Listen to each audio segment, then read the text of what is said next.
Hey kids, this is Princess Read-A-Lot from Kids Reading Corner 207, and today we're going to read Disney 5-minute sleepy time stories. Today we're going to read The Best-Friend Sleepover, which is from The Princess and the Frog, which is adapted from the story The Friendship Fix-Up by C. Liu. Copyright 2016 Disney Enterprises Inc. Based on characters from the movie The Princess and the Frog. Copyright 2009 Disney. Story inspired in part of the book Princess and the Frog by E.D. Baker. Copyright 2002. Published by Bloomsbury Publishing Inc. Tiana and Charlotte have been best friends for as long as they could remember. The two had shared an unlikely friendship. While Charlotte was a big dreamer, Tiana knew the importance of hard work. But the two loved spending as much time together as they could. "Come on, Tia. It's one day," Charlotte said. "Surely you can be away from the restaurant for one day." Tiana sighed. For days, Charlotte has been trying to talk her into going on a shopping trip. The problem was Tiana had too much to do at her restaurant. She barely had time to sit down, much less take a whole day off. "Please, pretty please, with powdered sugar on top," Charlotte pleaded. Tiana looked around the kitchen. She still had to finish the gumbo, make the cornbread, and prepare that night's special dish. "I'm sorry, Lottie," she said, shaking her head. "Tiana's place needs me. I don't have time to watch you try on 100 dresses. Making sure everything here runs smoothly is just too important." Tiana turned and went back to chopping carrots. "Maybe next week, or the week after that." Charlotte crossed her arms and pouted. "All you think about is your restaurant," she said. "What about your friends? This is important." "I need a new dress for Big Daddy's gala." "Lottie," Tiana began.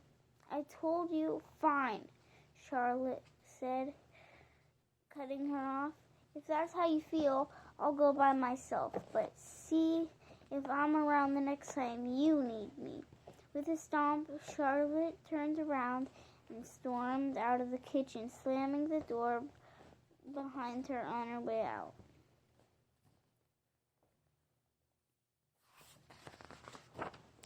That afternoon, Charlotte went to her favorite boutique. She tried on every dress they had. But shopping for a dress wasn't the same without her best friend. With no one to model for, Charlotte's favorite pastime just wasn't any fun. Meanwhile, Tiana finished making the gumbo. She made the cornbread and she prepared that night's special. Tiana looked at the pile of dirty dishes and sighed. Dishes were her least favorite part of working in the kitchen. But most nights she had Lottie to talk to her while she worked. Listening to her best friend's excited chatter always seemed to make the cleanup go faster.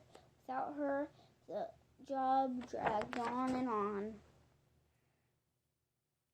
That night, as Tiana got ready for bed, she looked out the window. If she had learned anything from her father, it was the importance of friends and family. Tiana sighed.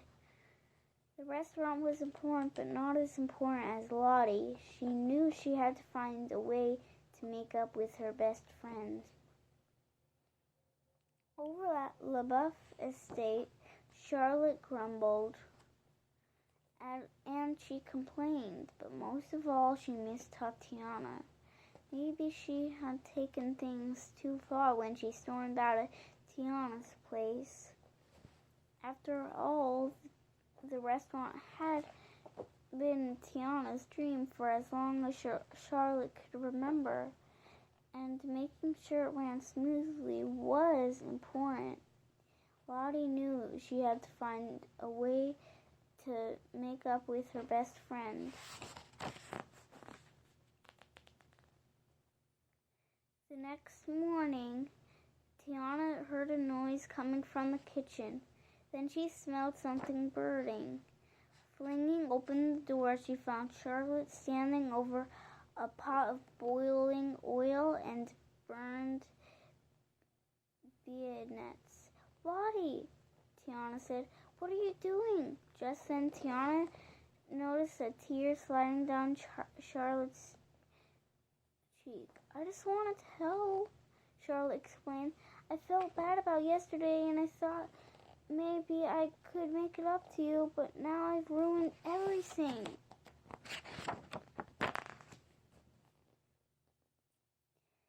Tiana sighed and hugged Charlotte. "I'm sorry too. I should have remembered that some things are more important than my restaurant. And you're right on top of that list." Tiana looked around the kitchen. "You were right, Lottie," she continued. "This place can run without me for a day. And I know just what we need. A good old-fashioned Tiana and Charlotte day." "Oh, Tia, really?" Charlotte asked. "That sounds wonderful." Tiana and Charlotte cleaned up the mess in the kitchen. Then Tiana showed her best friend how to make the egg nets the right way. In no time, Charlotte was rolling out the dough and frying up perfect egg nets. "Now that's more like it," she cried, examining her handiwork. Next, the two went shopping. Charlotte tried on dress after dress. All the gowns had seemed drab and boring the day before. The day before seemed perfect now. Soon Charlotte had found not one, not two, but 3 dresses for Big Daddy's gala. She even helped Tiana pick out the perfect gown. That night, Tiana lay on Charlotte's bed. What are you doing? "What are you doing, Lottie?" she called to her best friend. "I'm exhausted. Let's go to bed."